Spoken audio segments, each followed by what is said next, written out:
Hey friends, what's going on? Welcome back to Football Therapy with me, yours, Jan. I do hope you lot are all doing well today. I really do hope that. Welcome back to Chelsea News. Hey, what do you think of my new glasses? You usually see me always wearing these ones, and I got some new ones. They're matte black, a little bit different, super light. I really like them. Hopefully you do too. Anyway, welcome back to Football Therapy and indeed Chelsea News, where we're talking about a load of stuff today, friends. Got Kante's injury, withdrawing from the France squad. Oh dear, Tino Anjorin going off to Lokomotiv Moscow. Official. Oh, interesting move indeed. And I want to talk about this piece of information published in the Financial Times regarding the Erling Haaland transfer fee / wages / agent fees report rumor that looks absolutely incredibly mental. The money that was involved. Yeah, loads to get into today. Of course, consider dropping a like to show your support to Football Therapy. That means a lot, as well as subscribing. You can follow me on Instagram for exclusive nudes. They're in there somewhere, I promise. And also, I'm delighted to say this video is brought to you by OneFootball. Oh yeah, look at that. In the international break, you can follow everything with OneFootball, but not just international football. Every single piece of football you've ever seen, it's all covered on the OneFootball app. It's totally free, and it gives you everything: transfer news, statistics, fixtures, results, absolutely everything.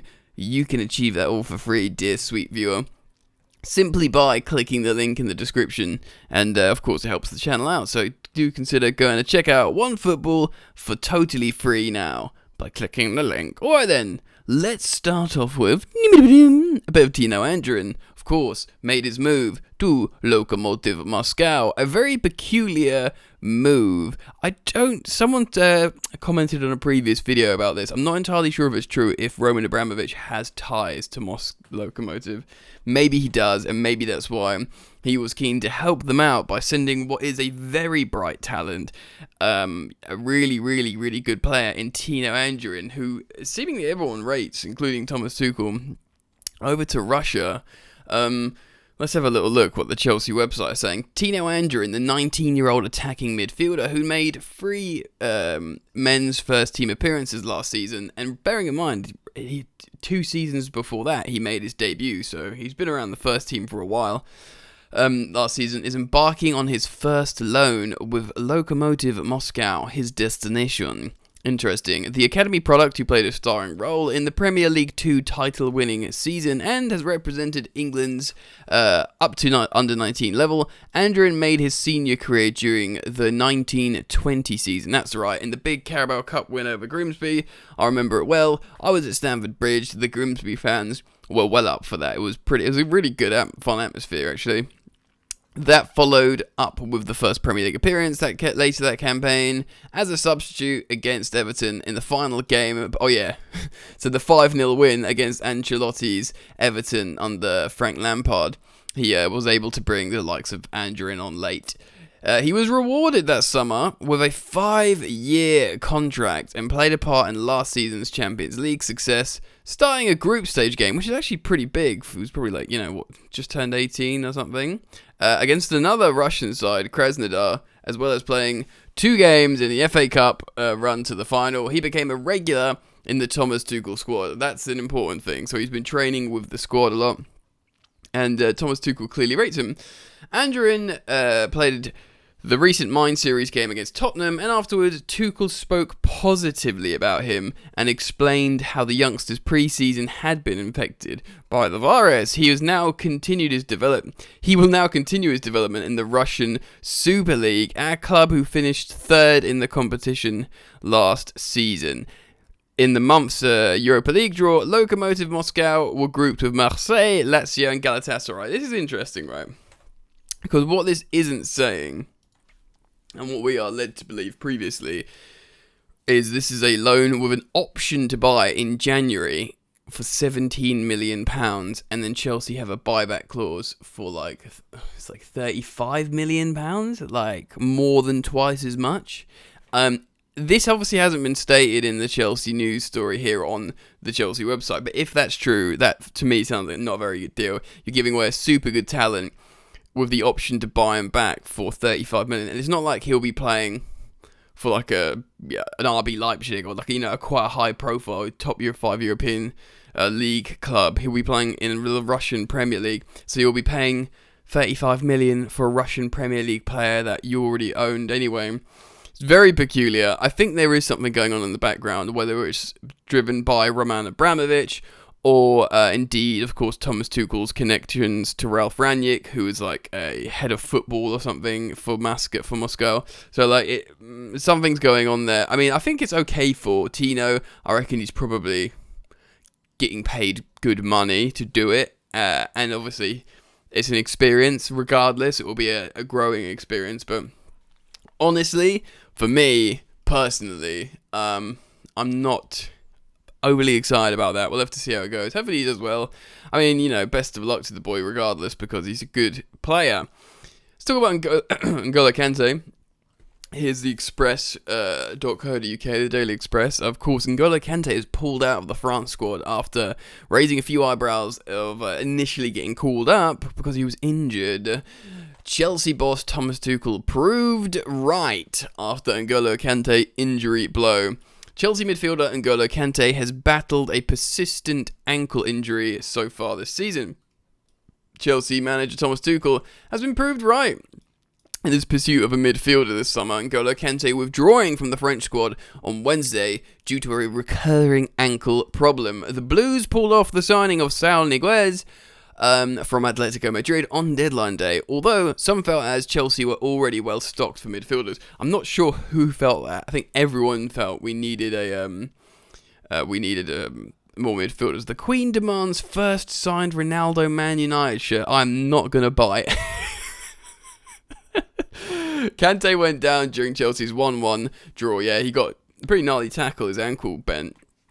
The ankle problem was a recurrence of an issue originally suffered against Villarreal in the Super Cup, although it has failed to fully heal. Chelsea's engine in midfield clearly thought there might be a chance of returning to match fitness before the World Cup qualifiers, although that has proven a bridge too far. Eyebrows were raised, I said that, when Tuchel insisted on bringing the midfielder this summer.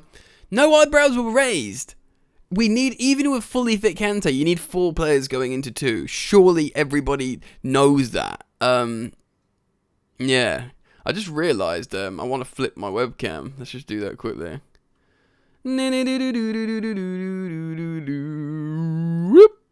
Wait, no, that is not what I wanted to do.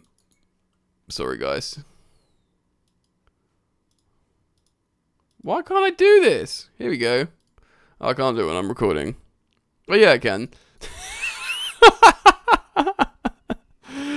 There we go. It looks like I'm looking at the article now. It's a little bit more personal. Anyway, with midfielders, everyone knew if one gets injured, you've only got 2, and you can't overplay 2 in this extensive amount of games. We've spoken so many times about, but he can play there, he can play there. We can have some cover of him. It's not enough. We've got elite level options now. Now when you can rely on Saul, hopefully, because he said some stuff like, he knows on his Twitch stream, he said he knows, he acknowledges, hold on, let's just see if there's anything else in this. Essentially, yeah, Ruben Loftus-Cheek, Trevor Chalobah can play there, but we know we need another midfielder. On Saul, he said on his Twitch stream that he recognises his form has been off the last couple of seasons, and he wants to regain this form that he had. He was so good, Saul. He was doing everything. He can carry the ball, he can pass, he's really strong and tough, he'll press, he'll tackle, he'll destroy, he'll progress. A really great midfielder that theoretically suits the 6-6 mould of Thomas Tuchel's midfield. So he could be really, really good. And he said as well that he wants to play in his position, which of course is a midfielder, a midfield position as a midfielder. And he's been playing fullback or wingback for Diego Simeone. And it has been reported that their relationship isn't as good as it used to be over the years. He is tenacious, he is talented, he is an all-rounder, and he recognises how his form's dropped off, and he wants to use Chelsea as an opportunity to rebuild himself to his former glory, which is pretty much exactly what you want to hear, because we all know that his form's dropped off, and, Atleti kind of want a fresh start, and so did he. So there is a player in there, absolutely, and it's up to Thomas Tuchel and this new experience at Chelsea to sort of bring it out of him, and I believe we can. Anyway, I thought I just wanted to talk about that because I thought it was really important how he acknowledged his poor form and how he wants to rebuild and be this great player again. I've listened to people talk about him on several football podcasts, football analysts. Obviously, I knew he was a good player. I've watched him play. I saw that amazing Champions League goal he scored. That's kind of what I knew him for, as well as just being an all-rounder. And, you know, I had watched him for Spain, even though he hadn't been called up for a while. So to hear this like positive, progressive news about his attitude, and to hear just generally hear football experts that know more about football, certainly European football, than I know, just wax lyrical about him and go, you know what, this is a Chelsea signing, this is perfect, this makes a lot of sense, superb, very, very happy with that. Right, I want to talk about Erling Haaland. I know, yes, transfer window shut, and we didn't sign him, and we are very, very happy with Romelu Lukaku. But I think it is relevant, and I think it's interesting. This is the Financial Times. Manchester City and Chelsea were among the clubs to show interest in acquiring Erling Haaland. Borussia Dortmund's Norwegian striker, who is represented by, inverted commas, super agent Mino Raiola.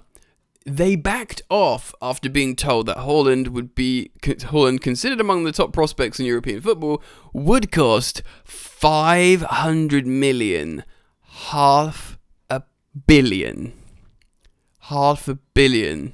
over 5 years. A figure that includes, of course, the player's salary, which was reported to be very, very high indeed, and transfer and agent fees, according to a person close to the talks. So this is the Financial Times, who obviously are a reputable publication, saying someone close to the talks has pretty much said that's what it will cost. Quote, "This whole reduced transfer fee thing is a complete red herring," said the person. "Agent fees are still going up and the wages are just obscene." 500 million over 5 years. 100 million a year. That's like buying a world-class player. That's more than Romelu Lukaku cost us, firstly. And of course, there was reasons why Romelu did cost that much. You know, in a different sort of situation, you might get a quality player for maybe like 70, 80 million, not 97. But that's buying over a Romelu Lukaku every summer transfer window for 5 years, just for like this one player. That is insane. That is insane. So I want people to deep that. I think everyone's happy with Romelu Lukaku, not just because he's a different profile of player up front who can offer us different ways of attacking, but also he's a Chelsea boy, and that does mean something. He's a Chelsea fan, he wants to be at Chelsea, it's unfinished business, he's signed his last long-term contract here, he's home, he's going to give his best years to Chelsea. Haaland would dip in, Mino Raiola would try and move him out again, so you look at all those things together, and I think everyone's pretty darn happy we got Romelu Lukaku. But it just goes to show this is insane money. So I wanted to show you guys that and see what you think. Look, guys, I'm going to round it up here. I think I'm doing a lot of videos at the moment, so do consider subbing and hitting the bell notifications icon. I do appreciate everyone who drops a like on the video, because it does help me out a lot, so consider doing that, please. And why not go check out OneFootball? It's completely and entirely free, and of course the link is just in the top of the description. Alright friends, yeah, I'll be back very, very soon. Keep it locked, enjoy the football, and I'll see you later.